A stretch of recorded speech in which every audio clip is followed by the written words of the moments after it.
Charles Darwin, Evolusi dan Perjalanan Hidup. Sophie duduk di taman memandangi seekor burung kecil yang melompat dari satu ranting ke ranting lain. Sesekali burung itu mencabut ulat dari daun dan menelannya. Hukum alam. Yang kuat bertahan, yang lemah dimakan. Tapi apakah kehidupan benar-benar sesederhana itu? Ketika Sophie kembali ke kamarnya, ia menemukan sebuah amplop di mejanya. Hanya satu nama tertulis di atasnya, Charles Darwin. Dan di bawahnya, satu pertanyaan yang mengusik pikirannya. Bagaimana manusia bisa sampai di sini? Perjalanan ke Kepulauan Galapagos. Pada tahun 1871, seorang pria muda bernama Charles Darwin menaiki kapal HMS Beagle untuk melakukan perjalanan ke seluruh dunia. Ia tidak tahu bahwa perjalanannya akan mencara manusia memahami kehidupan selamanya. Ketika ia sampai di Kepulauan Galapagos, sesuatu menarik perhatiannya. Ia melihat burung finch, sejenis burung kecil, dengan paruh yang berbeda-beda di setiap pulau. Di pulau yang banyak biji keras, burung memiliki paruh besar dan kuat untuk memecah biji. Di pulau dengan banyak serangga, burung memiliki paruh kecil dan tajam untuk menangkap mangsa. Semua burung ini mirip, tetapi ada perbedaan kecil yang membuat mereka lebih cocok dengan lingkungan tempat mereka tinggal. Darwin bertanya-tanya, apakah mungkin semua burung ini berasal dari satu nenek moyang yang sama, lalu berubah seiring waktu? Ini adalah awal dari sesuatu yang revolusioner, teori evolusi. Seleksi alam, hanya yang terkuat bertahan. Darwin menyadari bahwa dalam dunia alami, tidak semua makhluk bisa bertahan hidup. Setiap spesies bersaing untuk makanan, tempat tinggal, dan pasangan. Mereka yang memiliki ciri terbaik untuk bertahan di lingkungan mereka akan hidup lebih lama dan punya lebih banyak keturunan. Proses ini disebut seleksi alam. Bayangkan ada sekelompok jerapah dengan leher panjang dan leher pendek. Jika pepohonan mulai tumbuh lebih tinggi, jerapah dengan leher panjang lebih mudah mendapatkan makanan. Jerapah leher pendek akan kelaparan dan perlahan punah. Hanya jerapah berleher panjang yang bertahan dan meneruskan gen mereka. Lama-kelamaan, seluruh populasi jerapah akan memiliki leher panjang.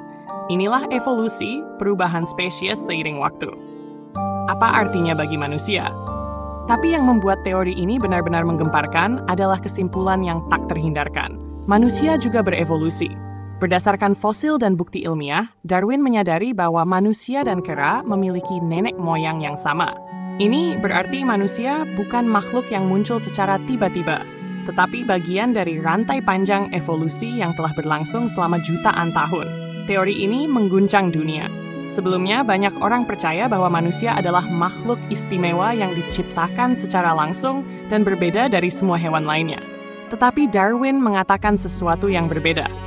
Manusia bukan makhluk yang terpisah dari alam, tetapi bagian dari alam itu sendiri. Kita tidak muncul begitu saja, tetapi berkembang perlahan dari nenek moyang yang lebih primitif. Banyak orang menolak gagasan ini karena bertentangan dengan kepercayaan mereka. Tapi, bukti yang dikumpulkan selama bertahun-tahun menguatkan teori Darwin.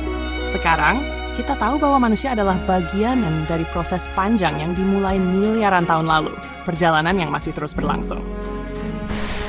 Evolusi masih berjalan. Banyak orang berpikir bahwa evolusi adalah sesuatu yang terjadi di masa lalu. Tapi evolusi tidak pernah berhenti.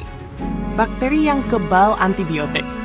Karena penggunaan obat yang berlebihan, hanya bakteri yang bisa bertahan terhadap antibiotik yang berkembang biak. Manusia yang semakin tinggi. Gizi yang lebih baik membuat rata-rata tinggi manusia terus meningkat. Orang yang tahan terhadap penyakit tertentu. Gen yang lebih kuat terhadap penyakit seperti malaria lebih sering bertahan di daerah tropis. Sophie bertanya-tanya, kemana arah evolusi manusia selanjutnya? Akankah kita terus berubah? Akankah teknologi mengubah cara kita berevolusi? Satu hal yang pasti, hidup selalu berubah, dan hanya mereka yang beradaptasi yang akan bertahan. Apa artinya bagi kita? Teori Darwin mengajarkan kita bahwa hidup adalah proses yang terus berkembang. Manusia tidak muncul begitu saja, tetapi berevolusi selama jutaan tahun. Hanya mereka yang bisa beradaptasi yang akan bertahan. Jadi di dunia yang terus berubah ini, apakah kita cukup fleksibel untuk beradaptasi? Atau apakah kita akan tertinggal oleh mereka yang lebih siap menghadapi masa depan? Bagaimana dengan kamu? Pernahkah kamu berpikir tentang bagaimana manusia berkembang dan berubah? Apakah menurutmu manusia masih berevolusi? Jika kamu menikmati cerita ini dan ingin terus mengikuti perjalanan filsafat dan sains Sophie, klik like atau share cerita ini dengan teman-temanmu. Atau subscribe agar kamu tidak ketinggalan kisah berikutnya. Masih banyak misteri besar yang menunggu untuk dijelajahi.